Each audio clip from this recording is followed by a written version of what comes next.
আসসালামু আলাইকুম রহমতুল্লাহ। আমার পাশে একজন বসে আছে, এক বোন বসে আছে। 4 বছর আগে আমি তার চিকিৎসা করছি। তার কি সমস্যা ছিল ওই সময়, আর চিকিৎসা করার পরে কি অবস্থা, আপনারা রোগীর মুখ থেকে শুনুন। সালাম। আসসালামু আলাইকুম।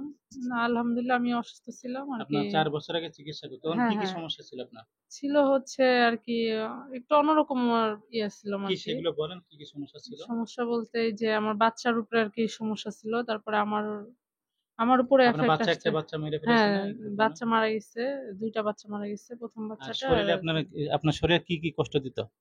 এমনি ভার হয়ে থাকতো আরকি। আর হচ্ছে মানে কারো কথা সহ্য হতো না। রাগ হতো অনেক। তো বাবা, ভাই ওনাদের সাথে অনেক রকমের আরকি ঝগড়ার মতোই আরকি প্রায়। মানে আমার খারাপ সাথে কেউই আচরণ পারত করতেন? না। হ্যাঁ, কেউই পারত না। তো আলহামদুলিল্লাহ আপনার কাছে আসলাম। ট্রিটমেন্ট নিলাম। আলহামদুলিল্লাহ এখন শরীরে হাজির হলে আপনার কি কি কষ্ট দিত মনে আছে? কষ্ট দিত বলতে না তখন মনে নাই। বাট আমার ভাই আর আমার আব্বা বলছে যে উনাদের নাকি আমি মারতাম আরকি। আরকি উনাদের সহ্য হইতো না। একদম আরকি অন্যরকম রাফ বিহেভ করতাম আরকি এগুলো আরকি।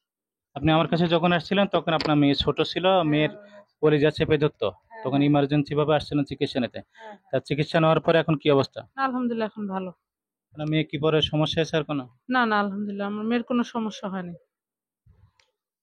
দেখেন, চিকিৎসা নিলে সব রোগী যে ভালো হয় এমনটা না, বা আমরা সব রোগীর সাক্ষাৎকারও কিন্তু এরকম নিতে পারি না, সুযোগ পায় না। একটা রোগী চিকিৎসা নিয়ে চলে গেছে, সে কিন্তু পরে সুস্থ হওয়ার পরে আর আসে না বা যোগাযোগ করে না। তা ওনার যখন আমি চিকিৎসা করছি, চিকিৎসাটা আমার জন্য অনেক কঠিন ছিল। আহ, জিন হাজির করতে তো প্রায় আধা ঘন্টা 40 মিনিট সময় লাগতো। এরপরে শরীরে হাজির হলে, আপনার মনে আছে আপনার শরীরে জিন হাজির হওয়ার পরে যে মারামারি করতো, শক্তি খাটাতো অনেক, মনে আছে? না অতটা মনে নাই। পরে আরকি আমার বলছে আরকি সবাই। ওই সময় আরকি হ্যাঁ, মানে সবাই আরকি বলছে আমি অতটুকু মনে আছে পরে যে সবাই আরকি আমার ধরছে ওইটাই মনে আছে। এই 4 বছর আপনি সুস্থ আছেন? হ্যাঁ, আলহামদুলিল্লাহ এখন ভালো আছে। এখন আর ওরকম কিছুই হয় না। আলহামদুলিল্লাহ। আসসালামু আলাইকুম রহমতুল্লাহ।